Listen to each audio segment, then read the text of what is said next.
What's up, you guys? Welcome to the February 2nd edition of NBA 3-Ball, presented by Established The Run. I'm your host, Mike Gallagher, getting ready for 10 minutes of some NBA news and some basketball action. Hit us with the thumbs up and subscribe, please. Let's start with a game that we lost, with the Nuggets game getting postponed against the Pistons right up against the wire, and it was the only game left on the slate. So DFS, nothing you could do but shrug and hope that things work out. It was a really chalky game to play. Will Barton would have been looking at big minutes. Monte Morris was going to start again. Michael Porter Jr. was really cheap today. Jokic coming off a big game. Michael Green could have had playing time. Jeremy Grant and Mason Plumlee revenge game against the Nuggets defense that can look vulnerable at times. So, yeah, lots of zeros to be taken there. But let's talk about Gary Harris. He has no timetable to return with that adductor strain. Again, this is kind of on the groin area, not the same one as last year. We talked about this in a few episodes, but yeah, expected to miss a lot of time. I think Monte could stick. You'd think they want to eventually go to Michael Porter Jr. and Will Barton, but they do like Porter Jr. off the bench to kind of more likely to close, to give the second unit a little more punch, working with Facundo Campazzo. And again, Michael Green and Porter kind of have a good rapport, so maybe Monte sticks. Certainly think Monte is probably the best pickup of all these guys. Barton obviously is number one, but after him, I certainly prefer Monte over Campazzo and JaMychal Green and those dudes. Moving to the Magic, and again, we thought that Aaron Gordon was going to miss a lot of games, and he's out 4 to 6 weeks, kind of as expected with that big swelling knot on his ankle. So the good news is Chuma Okeke is off the injury report. He'd probably be available against the Raptors today. Certainly should have some minutes limits. Wasn't doing contact coming into the weekend. Probably did since then. Haven't heard from Steve Clifford on details. So, probably 20 minutes. Pretty good per minute. So you're looking at a deep league pickup. Him, Gary Clark, Kem Birch also plays some. Birch is probably the best short-term pickup because Gary Clark and James Ennis and Bacon are all pretty bad per minute. Cole Anthony's going to have to handle the ball a lot more because they were running a lot of Aaron Gordon at the point. We'll see Jordan Bowen probably get back in the rotation without the Gordon point guard minutes, and then Vooch is going to have to feast. The Warriors are not going to have James Wiseman for 7 to 10 days at least. And, oh man, they're down to Kevon Looney, and we'll certainly see Eric Paschall slip into the backup center spot for them. And, yeah, he's going to have to play a bunch. So I think Paschall's kind of a low-key pickup here. They're going to need the offensive punch, too. Draymond certainly can't play big minutes. They're going to probably have to throw Juan Toscano Anderson in rotation as well to back up Draymond, because Paschall has to play almost backup 5 exclusively, because we know Kevon Looney and his asthma can't get into upper 20s, and Looney is just really bad per minute. So we've seen Weissman's minutes come down, but there's really nothing you could do here besides just Paschall and maybe a little bit more Kent Bazemore, but you're not adding Toscano Anderson. Let's get to the basketball action, and starting with the Hornets. Terry Rozier did not play with the ankle sprain on Saturday. Borrego said he wants to be 100%, so we'll see if he can come back pretty soon. We saw, obviously, LaMelo Ball got the start, got into foul trouble early to cut his minutes down, to get Malik Monk in there early. He drilled 3 threes right away, finished with a career high 36, hit 9 threes, did play the overtime frame. The overtime lineup was him, Ball, Graham, Hayward, and Zeller for most of it. PJ Washington sprained his foot, so we saw a little bit of Miles Bridges. And, yeah, Zeller just played huge minutes. They wanted to play Washington at the 5. Didn't really get Biyombo in the rotation. That'll probably change if Washington does miss time. So Biyombo would certainly pick up playing time, and you wouldn't see this much small ball again. Certainly Miles Bridges would be a great pickup here if he's somehow on the waiver wire. I'm not quite buying Monk, but, I mean, yeah, if you're playing a deep league and you want to pick up somebody that's coming off a good game, this dude's playing for a contract right now, so we'll see what he can do there. The Melo, kind of just okay. Graham got hot real late after a really rough start. So, yeah, this team, again, 8-man rotation. Borrego said he liked it in the last game to kind of keep guys in rhythm, so great sign there. Miami had most of their guys back. Surprisingly, no Kendrick Nunn. We saw Duncan Robinson get into early foul trouble, and Max Strus got loose early on in the game to pick up some run. We saw Avery Bradley play key minutes late as well. But, yeah, the starters looked pretty good overall. Tyler Hero handled the ball a bunch. Jimmy Butler carried him in the 4th. Bam, active as usual.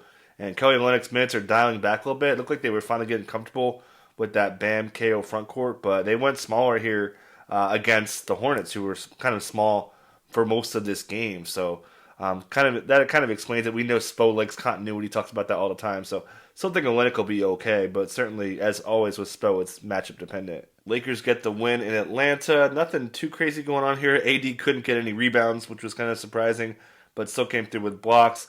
Nothing really to take away from here. The Lakers have a pretty consistent rotation, besides the fact that Frank Vogel again went with this 9-man rotation after he bumped out Markieff Morris and Wesley Matthews. Said he liked it. So 2 games in a row, 2 wins. Looks good. The Hawks couldn't get to 100. Didn't get enough help besides Trey and Collins. Clint Capella got a little bit of foul trouble early. That gave Bruno Fernando a little bit more run in the first half than expected. Cam Reddish, pretty good defensively on LeBron for the most part.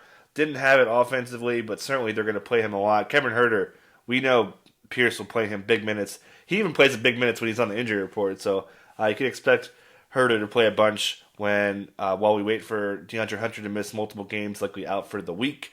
Danilo Gallinari missed a lot of shots, 2 of 10. He's going to be inconsistent. He doesn't really have it to fill it up besides launching threes and taking open shots. And a little bit of Rajon Rondo overlap to fill in some playing time. The Wolves rotation is a mess, and after the game, Ryan Saunders says, if you're not doing the right things, we got guys who are coming who could be behind you on the depth chart. So this is bad for Vanderbilt, really bad. Anthony Edwards is playing great.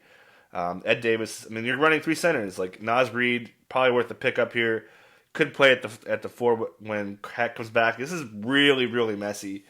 So I'm honestly, you may want to just not attack this too aggressively. The Cavs did not have Andre Drummond and Larry Nance pulled out the win thanks to Jarrett Allen going berserk. 23-18, 5 blocks. Fantastic line from him. Easy. Free square in DFS. I mean, if you didn't play him, what are you doing? Darius Garland, 1 shy off his career high in assists. Getting back in the swing of things. We saw his potential assist spike in the preseason and early on before he got hurt. So he's looking really good. Other than that, McGee got back in the mix too, as we kind of expected here. To the Knicks, dropped one to the Bulls. Light minutes for Mitch Robb after Nerlens Noel played pretty well on his return. Emmanuel quickly icing out Elfrid Payton. What else is new? Mentioned Alec Burks is playing a lot of 3 now. He saw big time there. So those guys are going to be all right. Burks, great matchups this week, so he should be owned despite how he's getting drops from here and there. Bulls get a fantastic game out of Lauri Markkanen. Zach LaVine got hot late to salvage a pretty solid game. And Thad Young, man, these assists are for real. He talked about possibly getting a triple-double, and he's right there. They continue to use him into pocket pass and distribute the ball in half-court sets. So he's been really effective. Better game from Gafford, but again, Thad's the guy. Trailblazers got blown up by the Bucks, kind of as expected. Story here, Nazir Little going off for 30. He was a really good recruit out of high school. Also, never really got playing time his rookie season. Bout with COVID as well, so great to see that. Mentioned before, Melo can't defend right now, so there's an opportunity here for him. Anthony Simons, a little bit of garbage time run here. I wouldn't really run to add Little. I'd rather add Monk or somebody along those lines. Definitely want to see him do it again, but opportunity here. Derek Jones Jr. shouldn't be out for too long either, so again, not too pumped about Little. No Fox given. De'Aaron Fox outscores the Pelicans by himself in the 4th quarter, coming off a 50-plus usage rate game in the last game. First time he's gone back-to-back 30 points. He's alpha, man. This is what's been going on. He doesn't have any tough matchups here, and he's crushing them. So he's rolling. It's a disaster game for the Pelicans. They certainly missed Steven Adams. Their interior defense is really bad. Jackson Hayes is horrible. Zion lost playing time to Willie Hernangomez late in the game. Just rough scene here. Rockets blow out the Thunder. Really no takeaways on the Rockets side, but OKC, Tam Maladon struggle a little bit more as expected in a much tougher matchup. Rockets defend the 3 great lately. And also, they're going to send Poku down to the G League, so that'll up Darius Bazley's minutes. Maybe we'll find some more Isaiah Roby time at the 4. But other than that, not too much going on here. The Grizzlies put on the Spurs again in the 4th quarter. And big play from their bench, which Jenkins talked about after the game. Melton was doing a lot of on-ball pick-and-roll stuff with Jang. Obviously, Tyus Jones, 14 assists in 28 minutes. Just great spreading the ball. Everyone's hitting shots. Melton's jumper looks legit now. So, I guess he's an ad here. I would add him over Monks and obviously Little, but we'll see. It's going to be tough. He could definitely become a drop. Because Brooks probably won't be dead the whole time.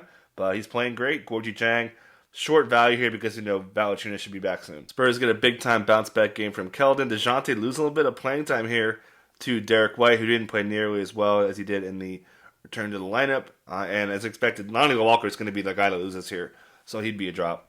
Suns get the win, but the Mavericks, Josh Richardson is alive.